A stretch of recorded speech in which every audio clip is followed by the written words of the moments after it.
оқушылар, қалдарыңыз қалай? Күннің керегі жақсы ма? Бүгінгі қазақ тіл сабағы бізде барлығымыз жұмыс дәптерімізді, оқулығымызды аламыз. Бүгін бізде ашық сабақ. Ашық сабақтың тақырыбы театр ұжымдық өнер, жақсы және жақсы сөйлемдер, яғни грамматикалық тақырыбы жақсы және жақсы сөйлемдер.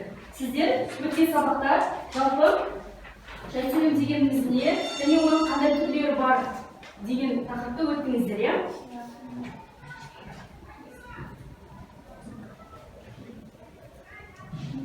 Олай болса, бүгінгі жаңа тақырыпқа көшпес бұрын біз ең алдымен үй тапсырмасын сұрап аламыз. Үй тапсырмасын сіздерге берілген тапсырма,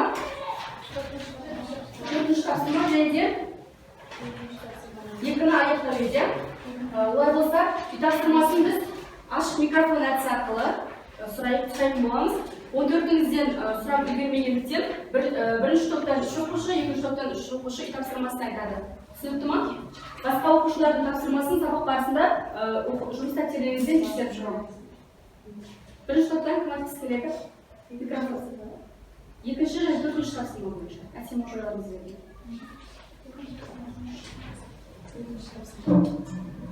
Микрофоныңызда. Кел балалар оқылғанда көңілге ықылас пен толқылық. Бұл жерде кел балалар оқылық дегеннен кейін леп белгісі қойылады. Және одан кейін оқылғанда көңілге ықылас пен толқылық деген жерде тоже леп белгісі қойылады. Өлеңім шарла алынды, үтір, тыңда дала жамбылды, леп белгісі. Тыңда қасен қаскелең, леп белгісі. Егер адал жан, сұрақ белгісі қойылады. Келесілеріміз солай тоқтайтамыз. Жұмыс дәптеріңізді ашыңыз. Және де ескерте кетейік, сабаққа белсенді қатысып отырған, тапсырма толық оқып отырған оқушыларға мынадай стикерлер жұмыс дәптерлеріңізге жапсырылады және де сол бойынша бағаланасыздар, иә? Енді келесі дарын тобынан бір оқушы оқысын бере ма? Солай кезектесіз. Кел балалар оқылық, лепті сөйлем, оқығанды көңілге ықылас пен толқылық білтер. Хабарды сөйлем. Өлеңім шарла ақылды, хабарды сөйлем. Тыңда дала жамбылды, лепті сөйлем. Тыңда қаскелең, лепті сөйлем. Шіркін, ақ мұншақ, лепті сөйлем. Көркі ғой біздің ауылдың нүкте. Хабарлы сөйлем. Ақылы қандай, сұраулы сөйлем. Мінезі қандай, сұраулы сөйлем. Адамгершілігі қандай, сұраулы сөйлем. Нағыз еңбек сүйгіш адам ғой, лепті сөйлем. Лепті сөйлем. Бұл не деген әсем әниеті, лепті сөйлем. Ол қандай керең меңгер адал жан, хабарды сөйлем. Сұраулы сөйлем соңынан кейін қандай тыныс белгісі қойылады? Сұраулы сөйлем. Сұрақ белгісі. Жақсы. Келесі зерек тобынан, иә? Ең сүйікті спектакльдің аты «Нөмір 15». Мен театрда қосымшадағы жоспармен бардым. Маған театрдағы атмосфера ұнады. Адамдардың кейбір өте әдемі және нәзік болды. Спектакльге орай маған актерлер толық қатты ұнады. Олар жанрмен ойнады. Олар өз көңілдеріне барлық fikirni салды. Бұл өте үлкен емес. Спектакль кішкене түсініксіз болды. Бірақ режиссер адамдар спектакльді бақылайды. Бірақ өздері қолында жасауын қалады. Мен бұл қойылымнан үлкен сабақ алдым. Біріншісі ол адамдарға анық нәрсені жасырмау қажет. Екіншісі адамдарға өтірік айтпау қажет. Жақсы. Екінші тапсырмаңыз бар ма?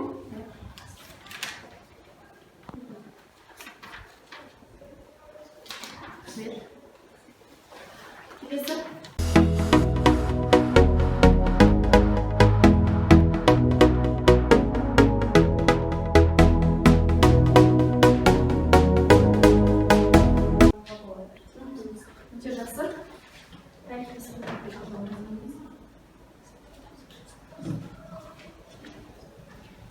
басқа оқушылардың қасына бақмасында дәптерлеріңізден тексеріп шығады, иә? Түсінікті ма? Олай болса бүгінгі жаңа тақырыпқа көшеміз. Центр ұжымдық өнер барлығын 156 бет ашайық.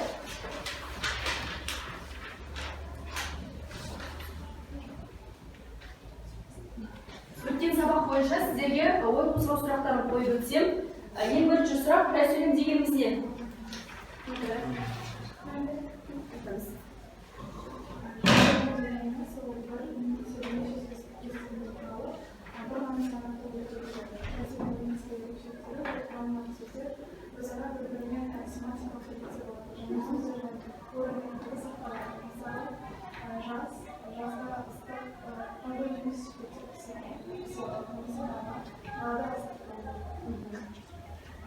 Келесі, жақсы рахмет отырыңыз. Келесі жай сөйлем негізгі ерекшеліктері қандай? Атап кеттіңізде. Екінші топта кім айтқысы келеді дамытуына? Негізгі ерекшелігі. Және Бесмамбек айтамыз ба? Жібек айталы.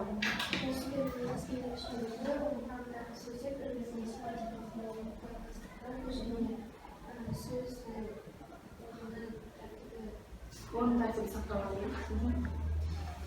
Жақсы. Келесі сұрақ, құрылымы жағынан сөйлемдер нешеге бөлінеді және атаңыз. Али, Бесмамбек. Жақсы болып болсыз, есімді жаңа жазып, және де атау. Қалай? Соң атауының алдында қалай айттыңыз? Жазық емес қой. Жалаң жайылма.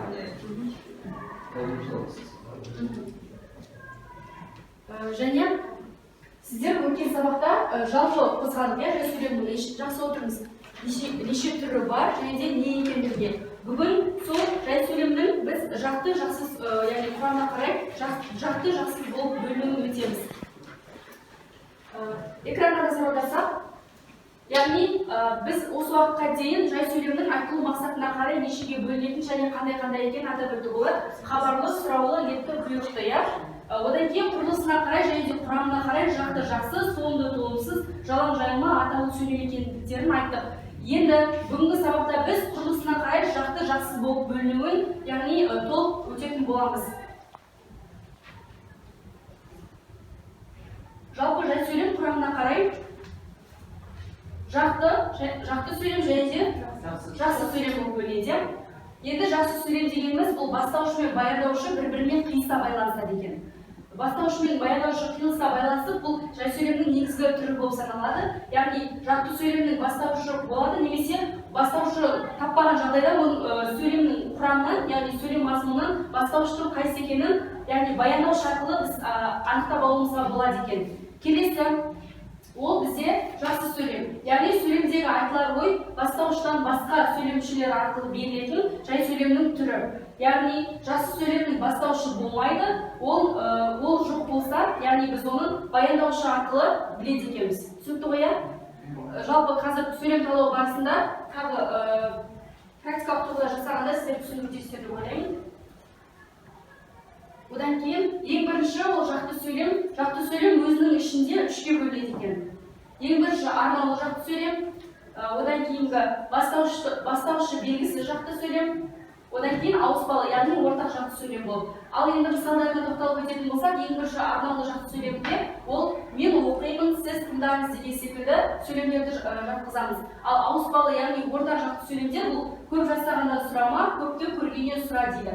Одан кейін бастаушы белгісі жақты сөйлемге мысал келтіретін болса, бұл яғни үшінші жақта айтылады, көбінесе бастаушы қай сөз екені сөйлемнің мазмұнынан аңғарылады.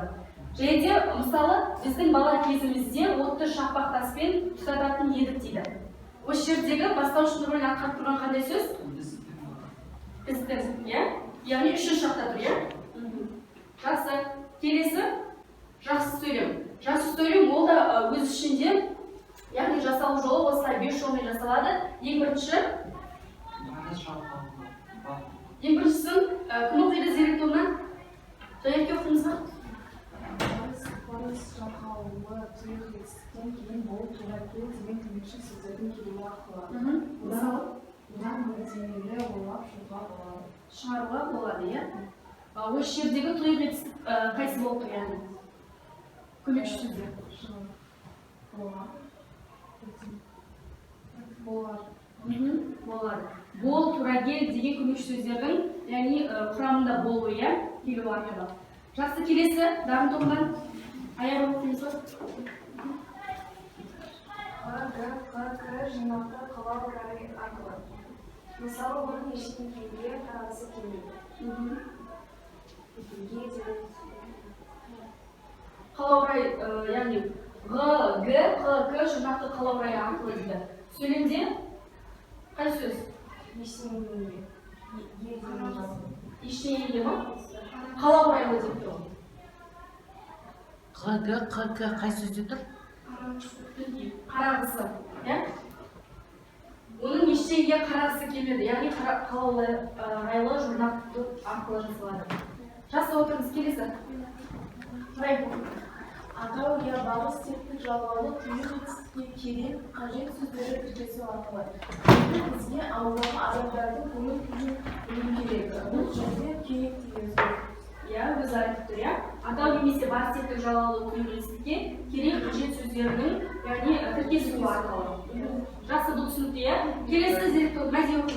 Тәуелдік жалғаулы тұйық етістікке мүмкін тиіс сөздері тіркесу арқылы бізді баруымыз мүмкін. Экрандағы мысалы оқыңыз. Иә, біздің баруымыз мүмкін. Тәуелдік жалғаулы тұйық етістікке мүмкін тиіс сөздер арқылы. Жақсы отырыңыз. Келесі, соңғысын. Фатима, оқимыз ба? Оқимыз ба? Бірге талдаймыз. Нақты сөз тіркестерінің оның шектесі қатты, Яғни, соңғы 5-ші жазылу жолы ол тұрақты тіркестердің, яғни құрамында кездесу, иә? Тұрақты сөз тіркестері дегеніміз не? Білеміз ба? Тұрақты сөз тіркестері. Сәнерке айтып білесің ғой?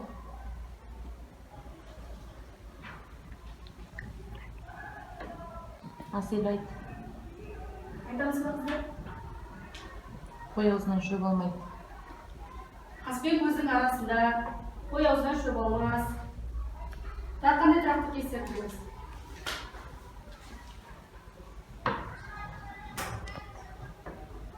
Жақсы, олай болса, мысалына көшсек, оның ішек сілесі қатты, мұртын балда кеспейді. Ішек сілесі мұртын балда кеспейді. Яғни шын мәнінде жаңағыдай мұртын балда кеспейді деген ол шындыққа жанаспайды ғой, иә? Солай ма? Жақсы, отырыңыз. Келесі, оқулықтағы бірінші тапсырмаға көшеміз. Бірінші тапсырма бізде мәтін берілген, иә? Сол мәтінді екі топқа бөліп оқимыз. Ең бірінші, үш түрі қалыптасты деген жерге дейін сіздер оқисыздар.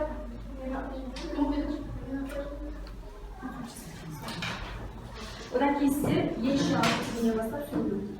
Және синтездік даму сатысымен тығыз байланысты. Әсер қызметіне арқалып эстетикалық мақсаттарына жетеді. Жақсы. Енді мәтіннен не түсіндік? Негізгі идеясын айтсақ, не туралы екен? Театр өнері. Жалпы бүгінгі тақырып сіздерге театр ұжым өнері. Ұжым дегеніміз ол екі немесе одан да көп адамдардың бірігіп жұмыс атқаруы. Сіздер суреттен көріп тұрғандай, театрдағы спектакльдерде адамдардың рөлді сонда ойнап жатқанын көріп тұрсыздар.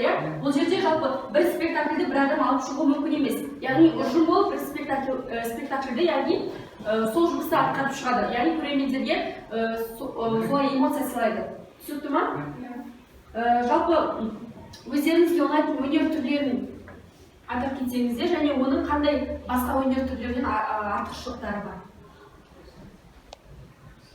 Өнер түрлері дегенде қандай өнер естеріңізге түседі? Ән, күй, би, театр, сурет салу, көркем өнер, мүсін өнері. Ал өздеріңізге қандай өнер түрі жақын?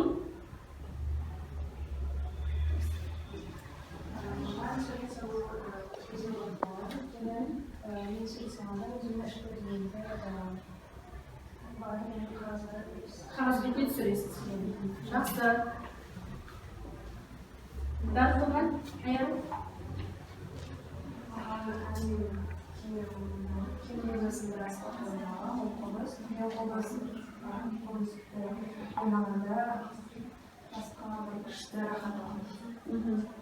Шабыт, өзіңізге шабыт сыйлайды, иә? Жақсы.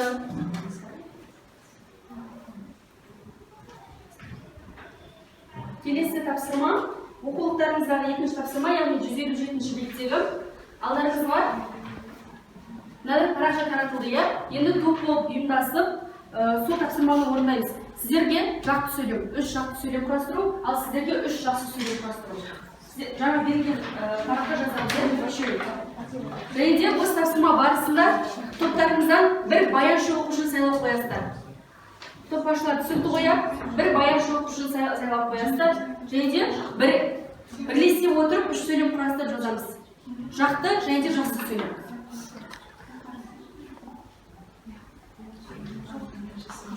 Тақтада топ ережесі жазылып тұр, соған сәйкес жұмыс жасаймыз, иә?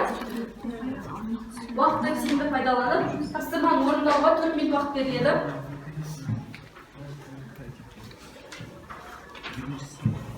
Екіншісі тұрақты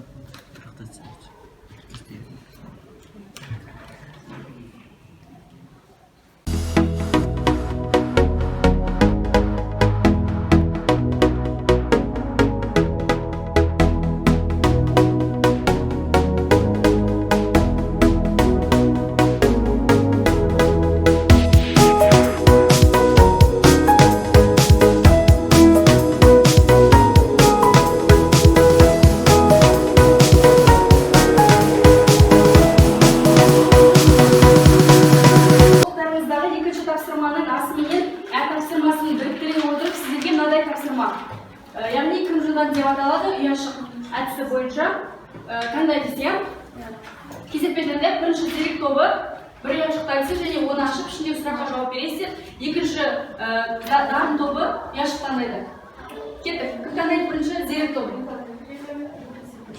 Топпен бірлесіп бір үй ашық таңдаймыз. Сары жырма. Сұрақ оқиға, сөйлемнің ережесін табыңыз дейді. Яғни оқулықтарыңызда тест түрінде берілген. Айтамыз ба? Жауап,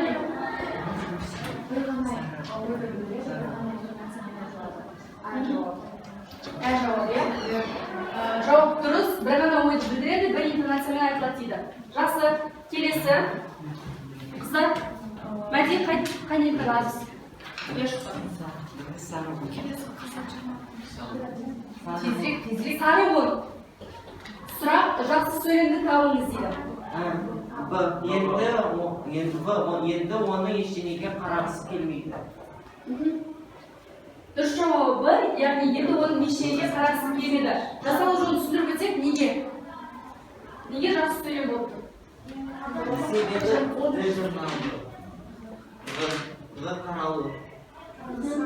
Қарағысы. Қандай журнал?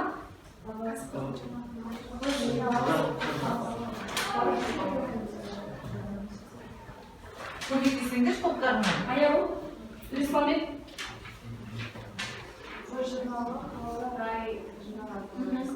Жақсы. Келесі. Бірінші топ қай ашып білеміз? Қызыл жырма. Жақты сөйлем нешеге бөлінеді және де атаңыз дейді. Жауап береміз. Білсеңіздер тұрып айта беріңіздер. Сөйлем үшке бөлінеді, арнаулы, ауыспалы және бастаушы белгісіз. Жауап көрсек, иә, дұрыс үшке бөлінеді, арнаулы, ауыспалы, бастаушы белгісіз. Ауыспалы яғни ортақ, иә? Екінші топ, қай ашқан еді? Қызыл, 10. Сұрақ, абайдың да ішек сілесі қатып еді. Берген сөйлем, жақсы сөйлем екенін дәлелдеңіз дейді.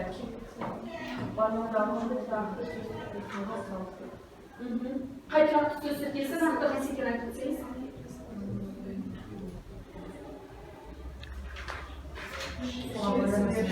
Ішек сілесі, иә? Дұрыс. Баяндаушы тұрақты сөз тіркесін жасалды. Жақсы, өте тамаша. Келесі бірінші топ қай ашқан едіңіз? Жасыл 30.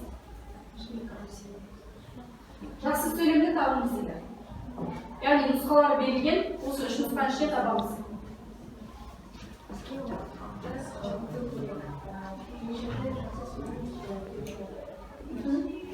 Дұрыс жауап берсек, бізге уақытты ұту керек. Яғни керек деген жақсы сөйлем. Нақты атап кетсек, жасалу жолы.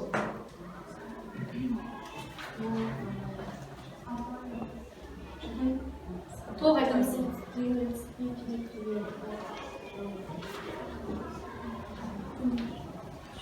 Жақсы, келесі. Аяғым. Сары лотос. Жай сөйлемнің түрін анықтаңыз дейді. Нұсқалары берілген. Жақсы сөйлем. Дұрыс жауабы А, жақсы сөйлемдер. Жақсы, келесі. Жәнеке қызайымыз бар.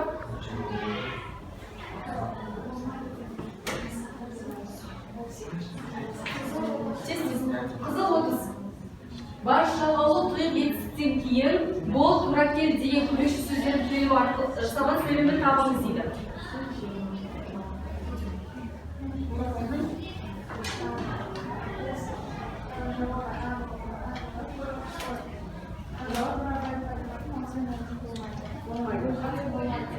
Болмайды. Бош жауабы, А жауабы дұрыс, жақсы. Келесі бізде қайсы ұяшықтар қалды? Жасында 10-шы және 20-шы ұяшықтар қалды. Жібек, қайтамын. Жасыл жырма. Олжа дейді, яғни сіздерге ешқандай сұрақ қойылмайды. Жырма ұпайды қаншаларыңызға байларыңызға деген сөз. Жақсы. Келесі соңғысы жасыл 10. Көмектің орнына тиісті сөзді қойыңыз дейді. Яғни сөйлемнің бастаушы болмайды. Қандай сөйлемнің? Оның жоқ екені сол сөйлемнің баяндаушынан біледі дейді. Жақсы сөйлем, не? Дұрыс. Барлығын жауап бердік. Жақсы.